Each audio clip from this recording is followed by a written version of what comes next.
Hello everyone! In this video we will continue to examine topic 5.2, the heating effect of electric currents, and in particular we will begin to discuss potential dividers. Okay, so there's one final really important circuit element, tool, and method that we need to discuss, and that's the use of what is known as a potential divider. Okay, and we'll get to what that is in a second. The first idea to have is that it's possible to have devices known as variable resistors. Okay, so a variable resistor can be used directly in a series circuit to vary the resistance. So let's say you have sort of a pretty pathetic dimmer switch, like a switch that will dim a light bulb. If you have your lamp here and the resistance of the lamp is about 10 ohms, remember it's not ohmic, but the resistance will be roughly 10 ohms. And let's say you have your variable resistor here, otherwise known as a rheostat, that can vary between 0 and 10 ohms.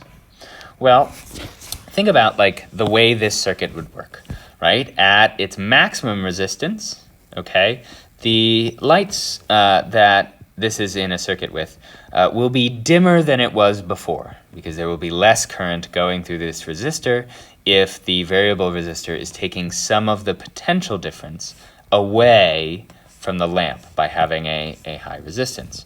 But the max potential difference across that variable resistor is less than the full EMF, so it can't take all of it in this particular circuit setup. In this case, the potential difference across the variable resistor would be at maximum the EMF divided by 2. In other words, this dimmer switch does not produce a light bulb that goes out when you put it all the way off. Okay? Instead, it will only dim the light bulb.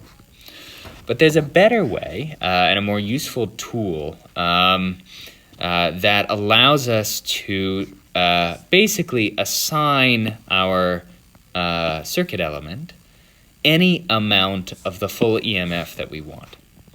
And as a result, this device is called a potential divider, or sometimes a potentiometer, and it's drawn like this. And what it will do is it has 3 contacts. So it has this contact, and this contact, and then it is put sort of anything else you want is put in this part of the circuit. So this whole device with the 3 points of contact, that's your potential divider or potentiometer. And the idea is it's got a switch that basically sort of slides up and down. So this device will slide up and down. And when it slides all the way up, okay, then it's basically just a parallel circuit with these 2 resistances. If it slides all the way down, all right, then all of this resistance is sort of above the point of contact. So if I take that and sort of cash it out, all right, this will perhaps make it more clear.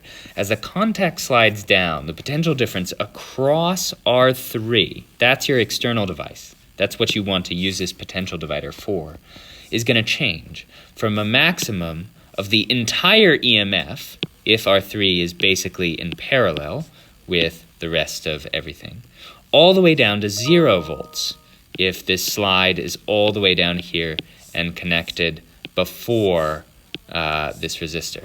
So we can sort of unpack what is happening by thinking of the part of the potentiometer above that 3rd point of contact as being R1, and the part of the potentiometer that is below that point of contact as R2. This is known as a potential divider circuit. It divides the EMF into delta V1 and then delta V23 applied to both this element and to the external circuit. If we analyze that using Kirchhoff's second law, we can see that the EMF is equal to delta V1 plus delta V2, or the potential difference across both. Probably should have written deltas here, but no matter. That's I1 R1 plus I2 R2. And therefore, delta V1 is equal to delta V3. So the potential difference across these two is the same as across this. This device is just reproducing this effect.